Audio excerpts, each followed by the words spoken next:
Hello, everybody, and welcome to another episode of the Divorced Woman's Guide podcast. How are you today?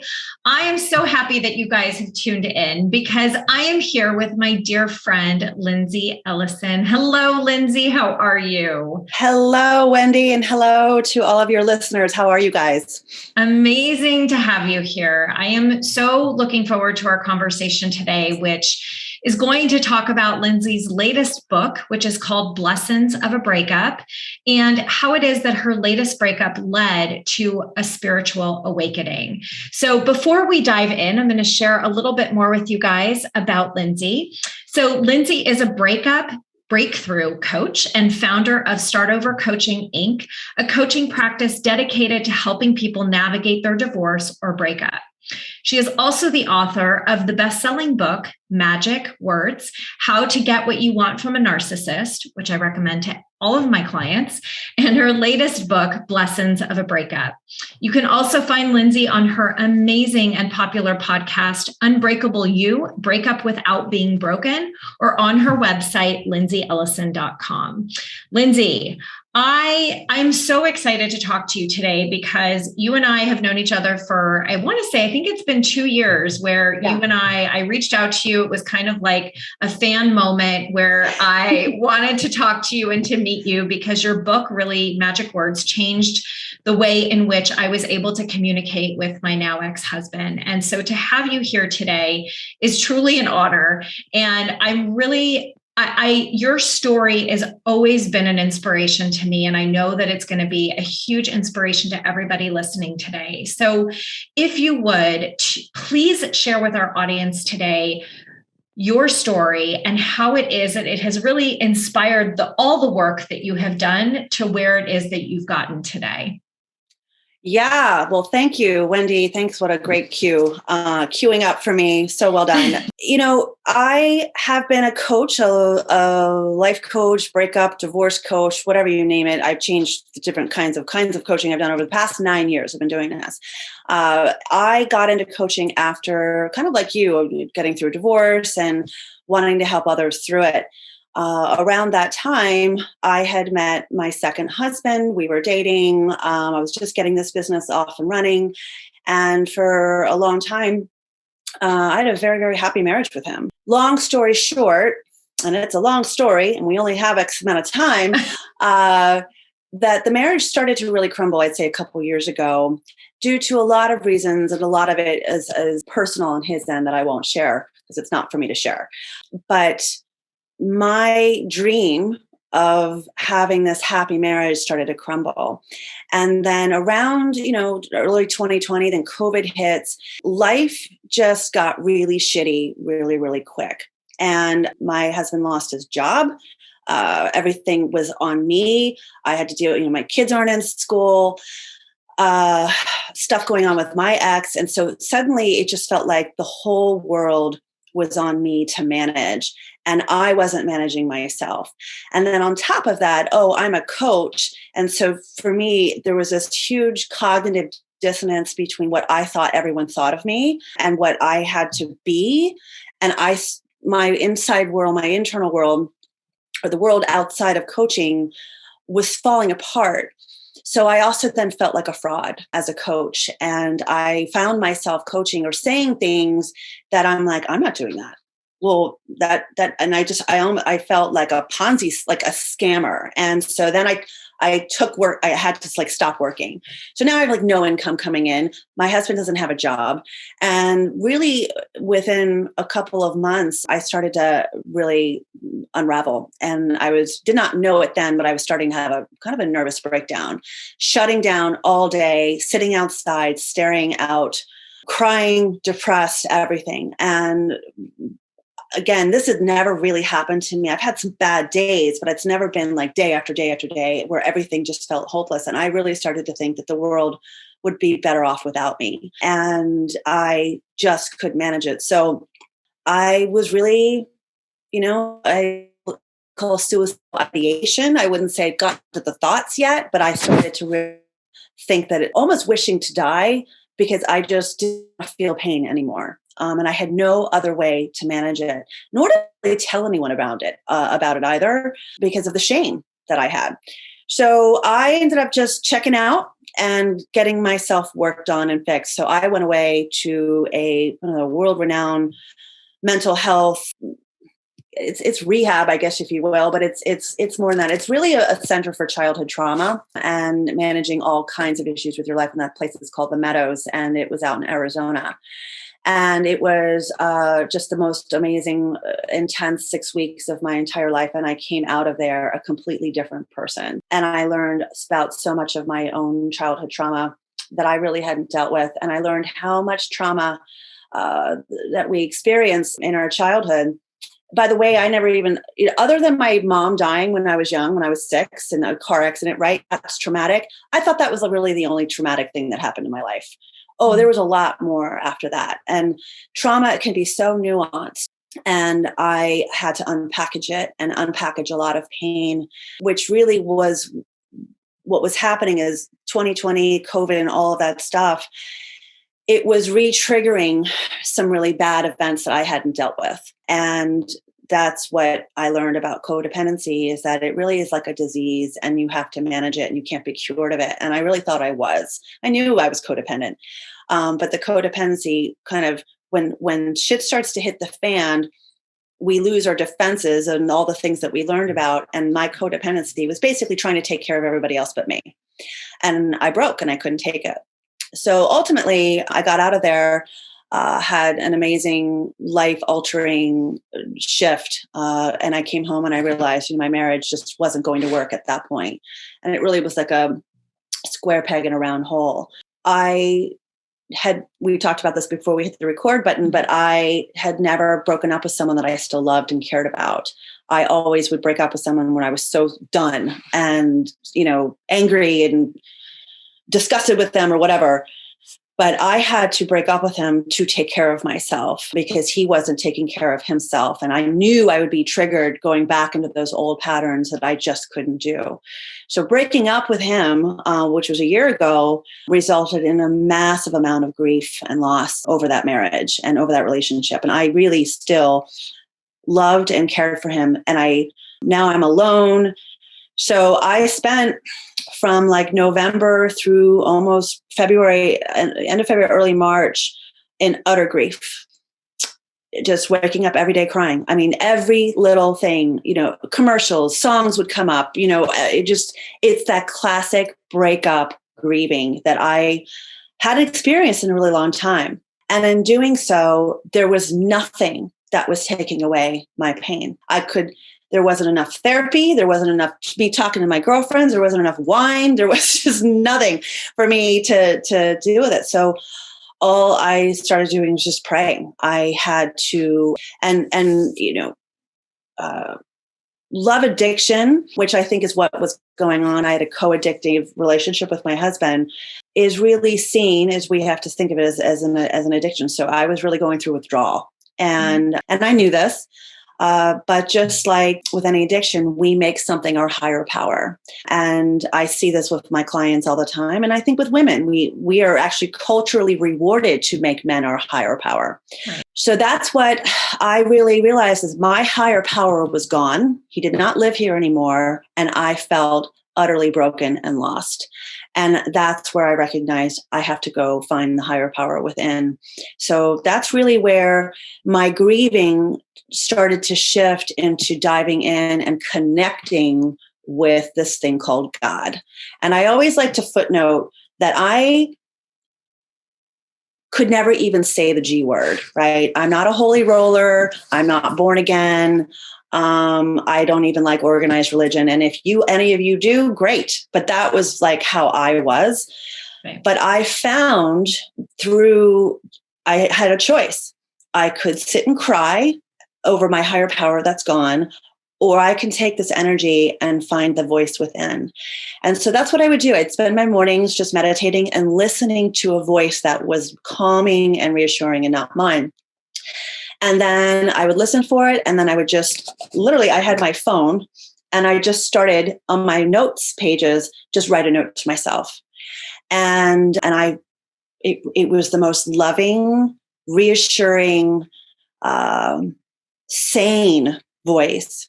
And I realized, okay, that's got to be God, because it's not me. And so that's how I started writing. And then I would write it, and then I would read it. And I'm like, there's no way I freaking wrote that.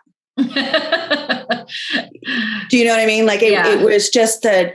So that's when I knew it actually wasn't me. And we all have it within us. We all have this guiding, loving voice. I believe that God is in all of us. Our creator is of all of us. We are here.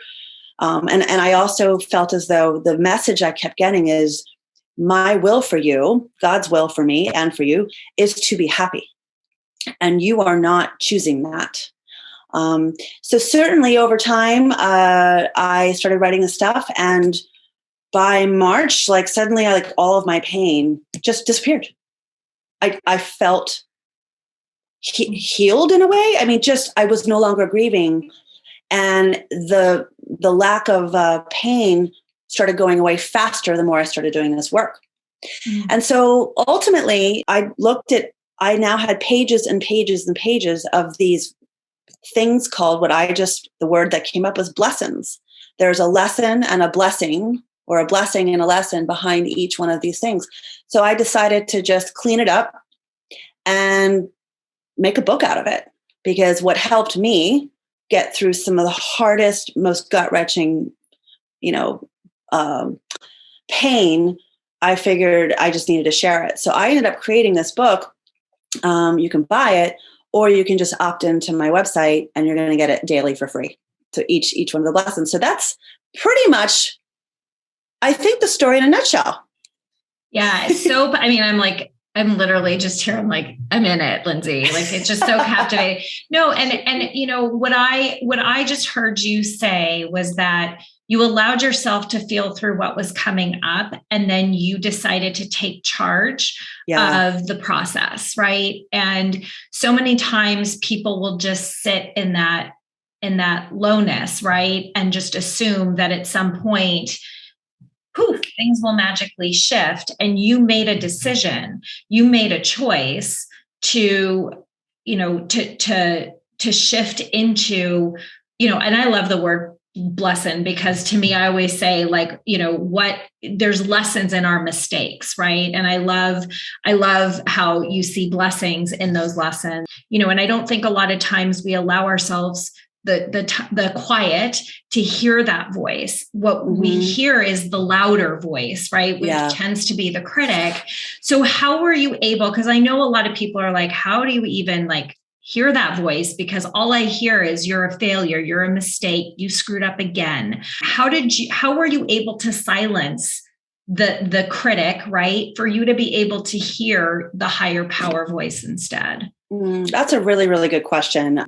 And it doesn't happen all the time. So it doesn't happen when you want it to happen. So what I would do is I would make a request, I would pray. So I would say, I would basically pray. So in my blessings, I talk about ego. Ego is that critic. Ego is the chief operating officer of the belief system of our past. That's the way I like to say how ego. So ego only pulls off of things from the past that happened to you. So you're constantly remembering the past, where God and spirit is just right now. Mm-hmm. That's all we have. There's no such thing as yesterday, and there's no such thing as tomorrow. Those two things actually do not exist. Right. What exists is right now. So what I would do is then just almost pour my heart out to God, whether I would mostly journaling, or I would just speak it out loud.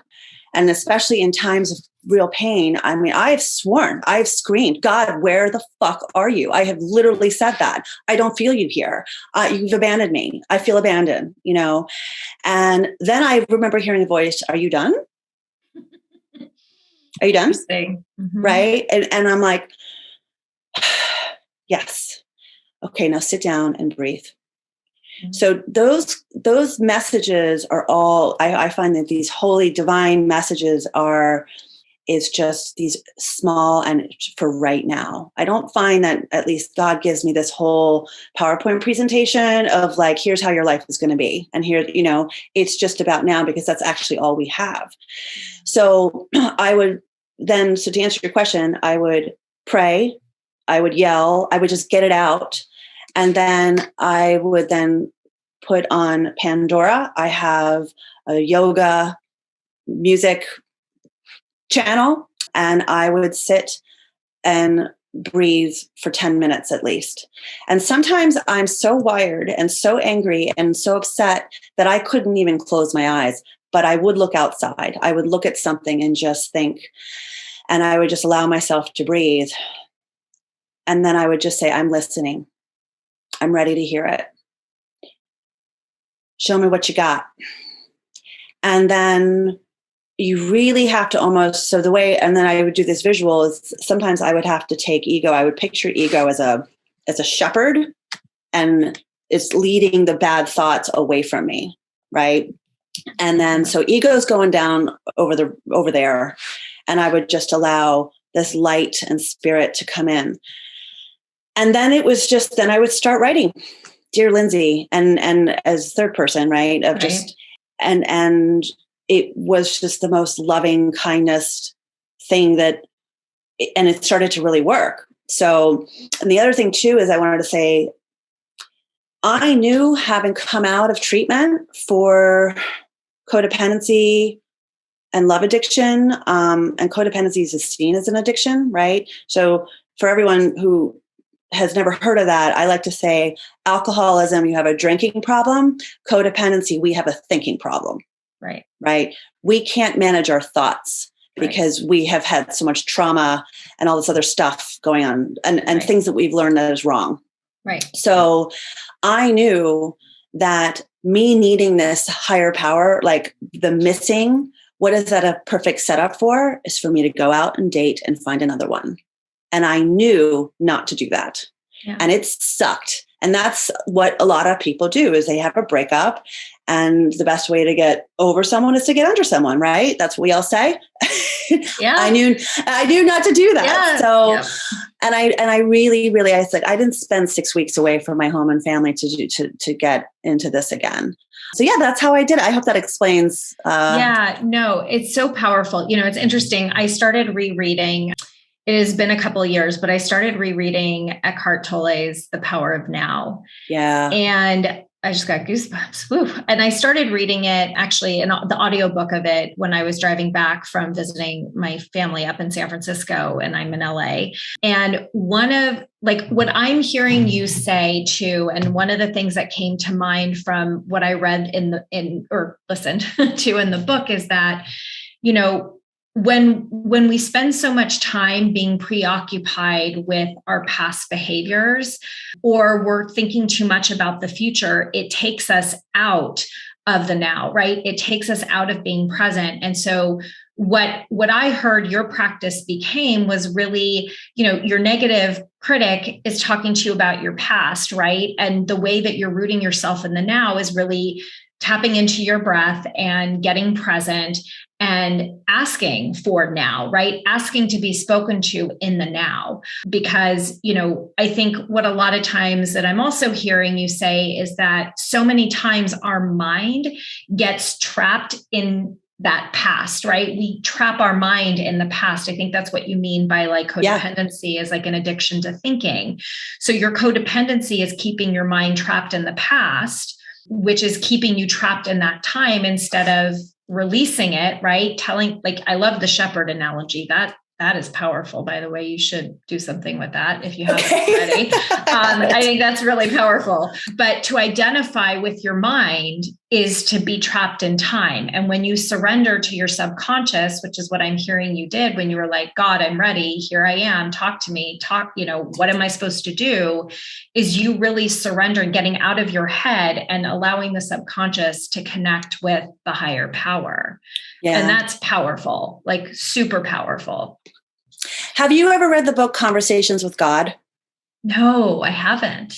So that's an old book. I'd say it's about 15, 20 years old, but it's really, really good. And I forget, Neil Donald Walsh is the author, and he had a very similar journey, but he was homeless. So he gets divorced, he loses his job, and he becomes homeless, can't find work. I don't remember what decade it was, but he was depressed, and one of his friends finally brought him in, and he stayed on this guy's couch for a while.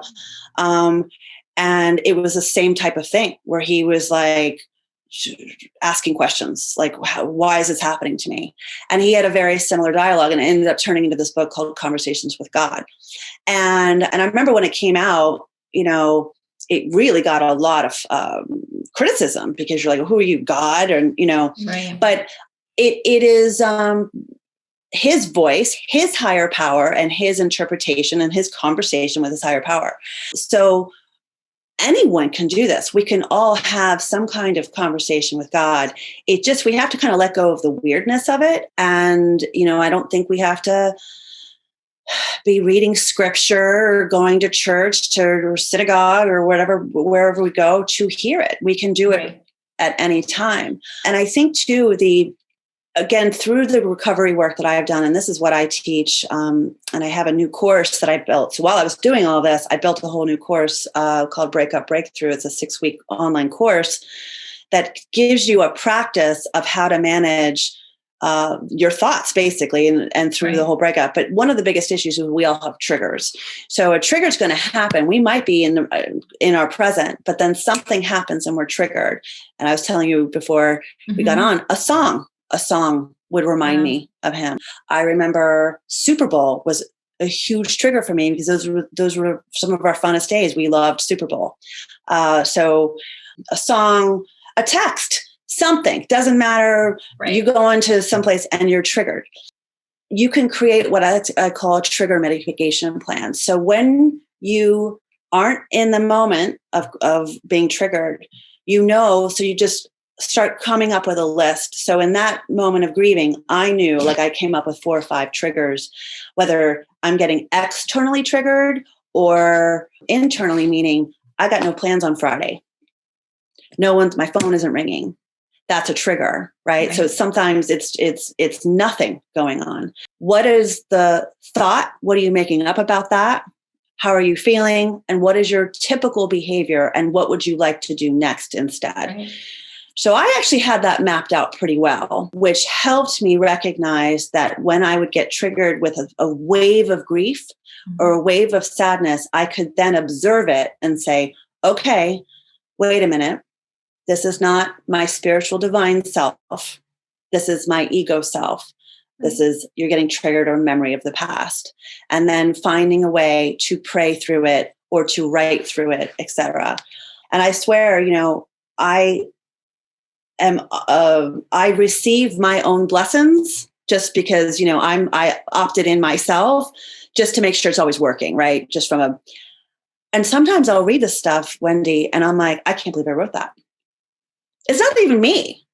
You know what I mean? Like it's not fun, Lindsey coach. You're like something the funnel, else, right? You're the conduit, right? You're receiving, right? The language that you're transmitting and putting out, and you're also taking it in at the same time, right? Yeah.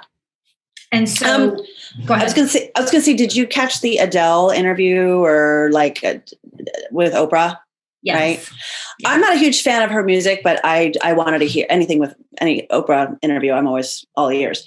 She said something similar. She said, Oprah had asked her, well, where do these lyrics come from? And she said, it's not me. She's like, it's not this Adele that you're sitting here talking to. She said, it's something else. It's much bigger. And again, it's something else that gets channeled through her, and it creates a form of art. So I think we all have that ability in some way. I agree. And I think that we don't afford ourselves the opportunity to listen. I think that we want to be fed what our negative inner voices are telling us, because we think that is comforting, because it's telling us what we believe about ourselves. But at the end of the day, that's not the truth. That's not the voice that you should be listening to. And I totally hear you. I call myself intuitive. I agree similarly. Like, I believe that we all have the power.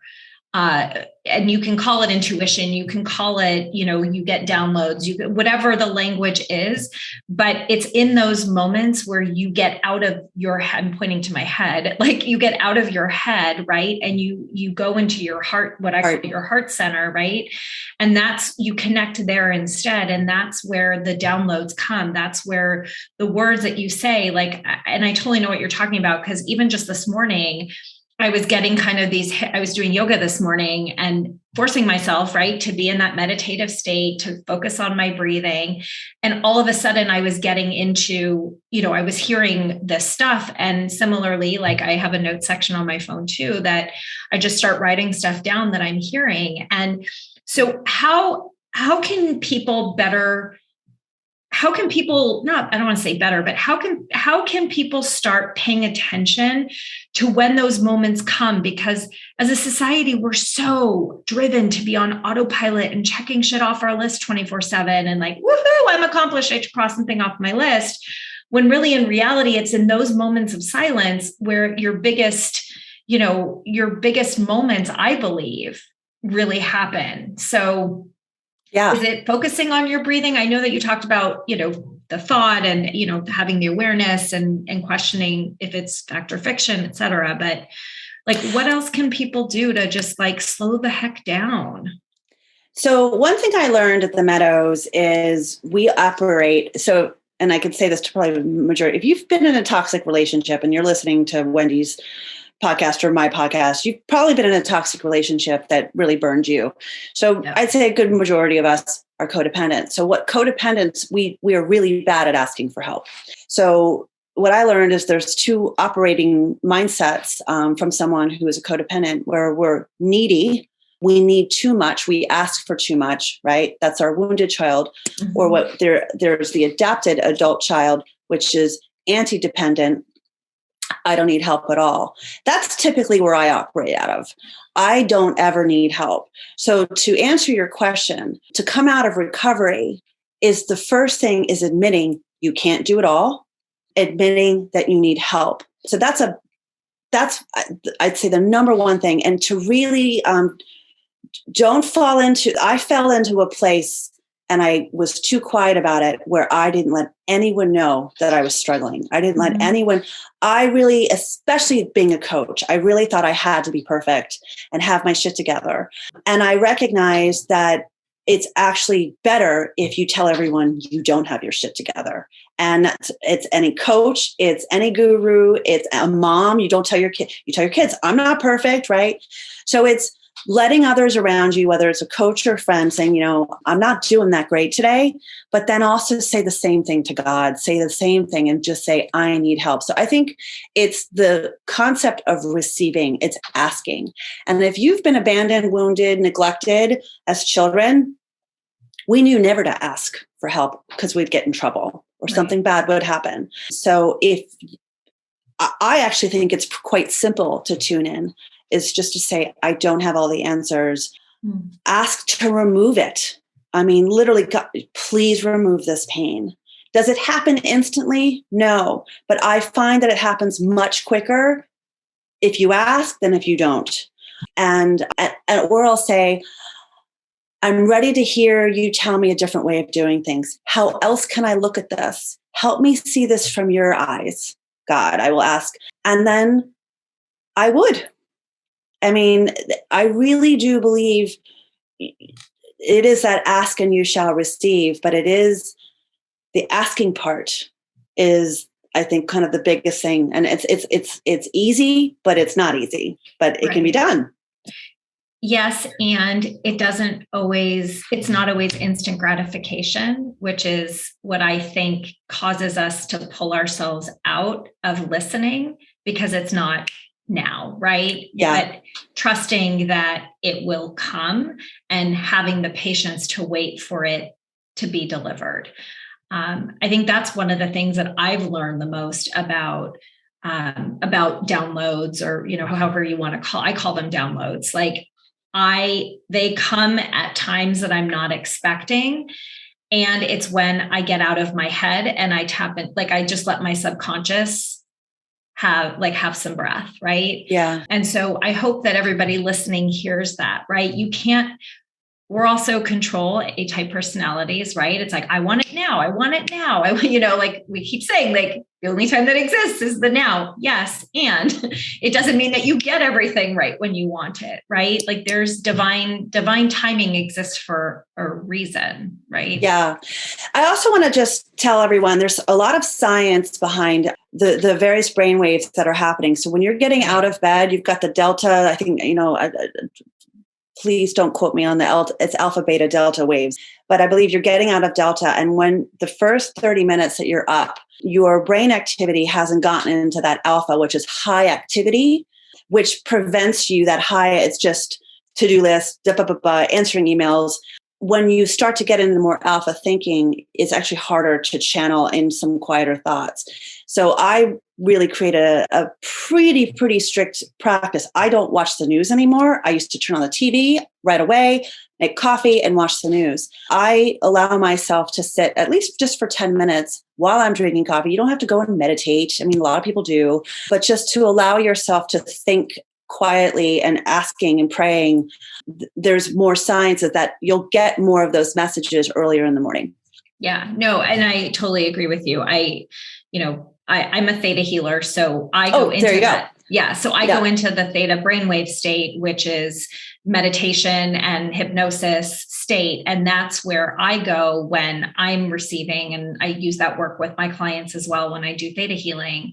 And it is so powerful. Like if you just even picking up your phone, it's not just turning on the news. It's like going to your freaking Facebook feed, guys. OM to the G. Like I have stopped doing it. I'm like, I just, if my kids need something, if there's a text message, that's all I'll do. Like I won't get into Facebook until I'm sitting at my desk because I can't let myself go there, because it's like, okay, what crappy thing happened today that's going to set me off, or what's going to piss me off, or, so, and I love that practice. I preach to have a morning ritual, which allows you to kind of be in that silence in the morning and to let yourself have some quiet time. And, for me, I'm all about exercise, and it looks different every single day. I read every morning. Sometimes it's a page or two, sometimes it's 10 pages until I really I let myself be, and I enrich this before I allow the outside world to come into my world, And that's the thing. I set my blessings up for you to get, for no matter what time zone you're in, you will get them at 8:00 in the morning or 6:00, something like that. So you'll get them right in your inbox. So and it's just a little short read with a little affirmation of the day. So that could at least help start. I mean, trying to say, don't check your email, but at least check your email for that. Just look for Lindsey Ellison's blessings, Exactly. So blessings of a breakup, like the one, if I can read today's that I got, I'm on day, what am I on?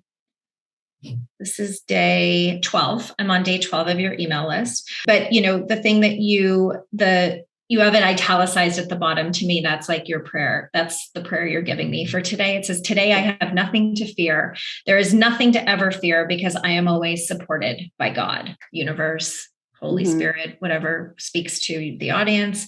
But Lindsey she uses God, which is beautiful. And, that was something I needed to hear today for me. So, Lindsey, I love and adore you. I love this work that you're doing. It is so inspirational. Everybody tuning in, you need to go to lindseyellison.com, and Lindsey spells her name SEY, and it's Ellison, ELLISON.com, and sign up. These, they're short and sweet and super easy to read. They're less than, a minute and a half to read and to really soak in.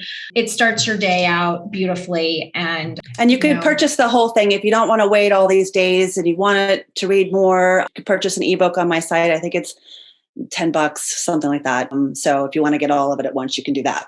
Yeah. And it's beautiful. It's inspirational. Lindsey, thank you for doing the work that you do, for being authentic and transparent, and letting us all have permission to just be ourselves. And honestly, we all have bad days, guys. You're not by yourself. The difference is that, we take the time and we learn the tools, and the blessing of you to me, Lindsey, is that you pass that along and you give that gift to the world. So thank you so much for being here today. How else can people get a hold of you? I just want to repeat again, like, how else can people connect with you? Definitely find me on my Instagram. I'm most active there. So Lindsey_Ellison. And of course, my website, lindseyellison.com. And then there's my podcast, which you mentioned, Unbreakable You. The opt-in for my website, I've simplified my website. It's just super, super easy. So hopefully you'll get it. I also should mention that my Blessings is for, I created 2 versions, one for love interest of men and one for love interest of women. So if there are any men out there, women, anyway, same-sex partnerships, I was really, really making sure I wanted to have that pronoun accurately fitting the reader, so you can choose which fits you the best. Amazing. Lindsey, thank you for being here today. Thanks for having me. Thank you so much. So good seeing you. You too. And everybody tuning in today, oh my gosh, what an incredible episode. I would love to hear your feedback. You know that I'm always open to hearing what it was that landed for you guys. What was your aha moment? What was something that you learned today? Please feel free to reach out, wendy@wendysterling.net. And with every episode, my goal is to provide you guys with at least one nugget of information for you to navigate wherever it is that you are in your divorce process. Thank you for listening and for tuning in today. I hope you guys have a beautiful rest of your day. Sending you all tons of love, light, and joy as always. Mwah. Bye, everybody.